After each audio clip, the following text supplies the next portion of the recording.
ফিনল্যান্ডের রাজধানী হেলসিঙ্কি থেকে ৬০০ কিলোমিটার উত্তরের শহর ওলু এবং তার পাশাপাশি শহর রোভানিয়ামি। এখানে প্রায় ৭০০ বাংলাদেশি প্রবাসী বসবাস করছেন।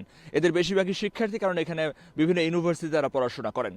তবে মজার বিষয় হচ্ছে, এবার জীবনের প্রথমবার এই শিক্ষার্থীরা পোস্টাল ব্যালটের মাধ্যমে নিজেদের ভোটাধিকার প্রয়োগ করতে পারছেন। বিশেষত যারা প্রথমবার ভোটার হয়েছেন, কিংবা যারা এত বছর ভোটার হওয়ার পর ভোট দিতে পারেনি, অথবা প্রবাসী থাকার কারণে ভোট দিতে পারেনি, কিংবা গত ১৭ বছর ভোট না দেওয়ার যে আক্ষেপ, সেটি এবার তাদের দূর হয়েছে। তারা অন্তর্বর্তী সরকারকে ধন্যবাদ জানিয়েছে এই কারণে যে পোস্টাল ব্যালটের মাধ্যমে বাংলাদেশের ইতিহাসে প্রথমবার তারা বিদেশ থেকে ভোট দিতে পারছে। মানে আমার কাছে খুবই ইনক্রেডিবল একটা জিনিস যে আমি বিদেশে আছি, বাট ওই যে ভোটের ইমেজটা বাংলাদেশের মতোই মনে হচ্ছে। তো আমি খুবই হ্যাপি।